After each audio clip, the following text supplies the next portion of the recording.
produce ethanol very easily. Then why can we are not using ethanol on behalf of petrol? Okay. Finally, I will end up here with this example. Many of you know this. What is this molecule called? Fullerene. It is called buckyball. You know how big is this buckyball? See, if you have a football, normal size football, right? If you expand the size of it, and you have the size of the earth, right? If you reduce the size of the earth to the size of the football by the same amount, if you reduce the size of a football by the same amount, you will get that fullerene. So you understand fullerene is so small. So if you reduce the earth by the same proportion as that to the football, and if you reduce the size of a football to the same proportion as that of the earth, you will get that same kind of interaction. So fullerene is very important because fullerene is a buckyball. It's a very important molecule because it can you see fullerene has a lot of empty space like your football, right? So it can store a lot of things and deliver a lot of things. So it has literally a lot of promise for delivering things. Finally, in the next 2 to 3 minutes, I will tell you a small story. And that small story, the first person to make nanoparticle. Who was the first person to make nanotechnology? Michael Faraday. All of you think Michael Faraday is a physicist, right? Electricity. First discovery of nanoparticle. In fact, if you in London, that one which you see, it is still there. He made the first gold nanoparticle solution. It is still there in his Cambridge laboratory. It is still there. And gold nanoparticles are colored. In fact, you can change the color of gold nanoparticles by changing the size of the nanoparticles. You can tune them. And coming to Michael Faraday, and this is probably I will end up here by asking you to think. See, somebody asked, Michael Faraday was a researcher. By the way, when did Michael Faraday discover nanoparticles? 1857. 1857 is a very important date for India. You know that? First war of independence. I always tell that, I have so many of my British friends who will tell it is called Sepoy Mutiny. I said that next time if you take this Sepoy Mutiny, I will slap you. It is not Sepoy Mutiny. It is Sepoy Mutiny for British. For Indian, it is first war of independence. You should understand that. Those guys call it Sepoy Mutiny. Because mutiny, Bagawat. For us, it is first war of independence. You should have that difference in mind. You should do science internationally. You should compete among international, but you should have your very strong respect about yourself, about your culture, about your state, about your people. Okay. This is very important in life. So now coming to this, some politician went and asked Michael Faraday, you are taking a lot of money for doing research. For example, in this DST Inspire, government is funding us, right? So some politicians may ask, what is the importance of all this science? Useless. So this British finance minister once asked Michael Faraday, it's okay, you have made electricity. People are saying you have done something very important. What is the use of it? What is the practical value of electricity? Then Michael Faraday said, Minister, one fine day you will be able to tax it. And that is exactly what all our governments do, right? They tax electricity and they get a lot of money by taxing the electricity. Right? That is the importance of science. When he discovered electricity, nobody knew that it was useful. And then he said, the finance minister, Bhavishyavani, he said, one fine day, you finance ministers will tax electricity.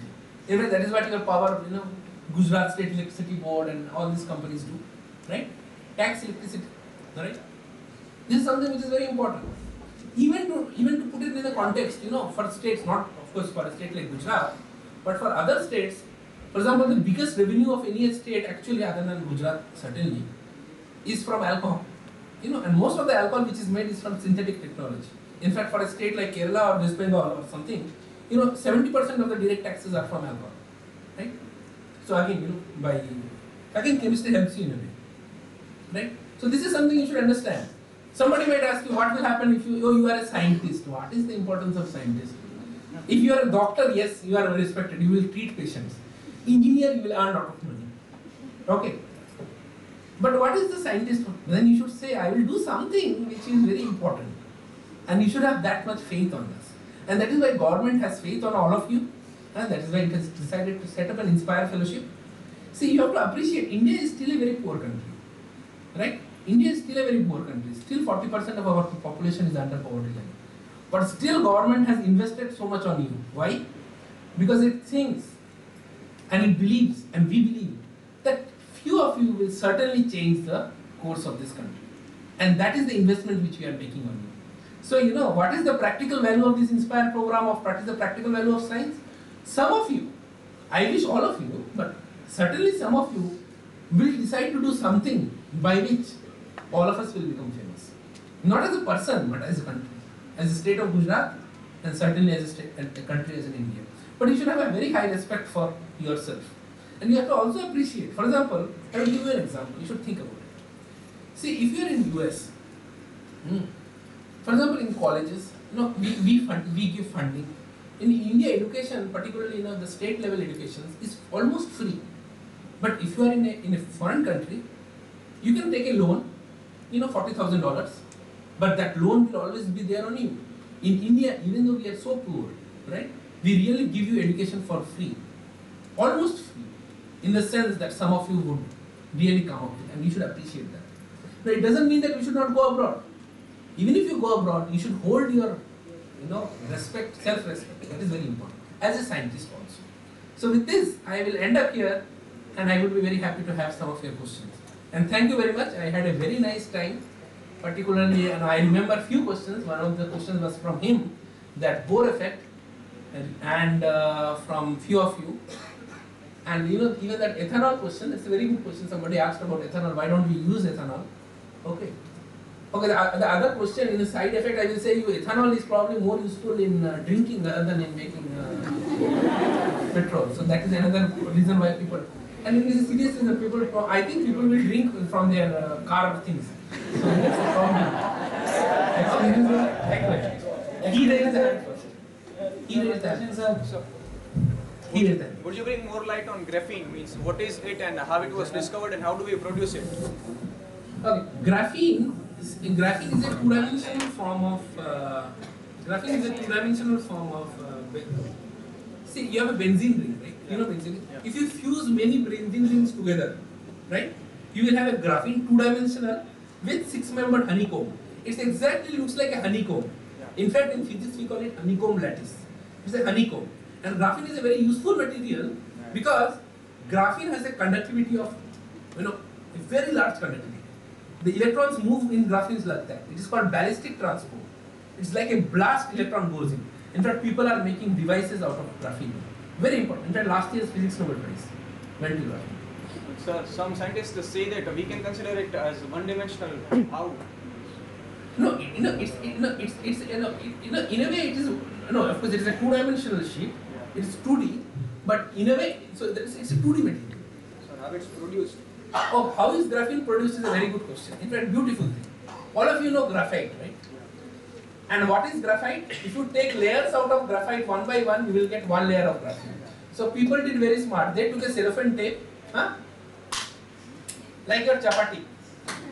This is exactly the way you make graphene. So you put a cellophane tape, take it out, nicely take out a layer. Okay, this is exactly the way you people make graphene. Chapati. Thank you. Thank you.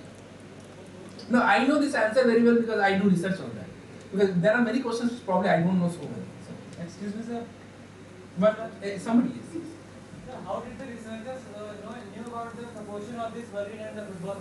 Yeah, it's a good question. See, people actually, there are, you know microscope? In microscope you see small things, right? Yes, sir. In microscope you see small things.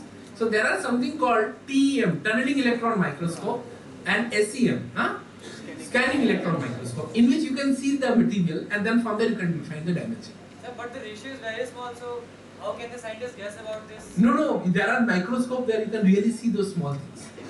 From the microscope you can find it. And you know the dimension of a ball. And of course you know the dimension of the earth. How do you know the dimension of the earth? From the radius of the, the kind of rate at which the moon moves. From there you can find out. So from there you can guess this. Good. So why the dreams we see at night are colorless?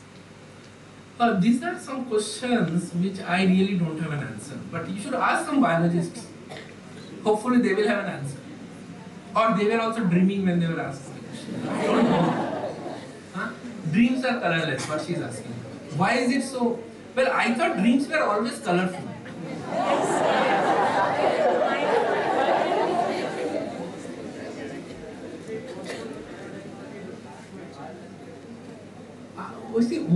The question is, electricity will always need a medium. Okay, so you cannot do it wireless. It is not possible. Why were capsules invented when there were tablets? When were capsules? Huh.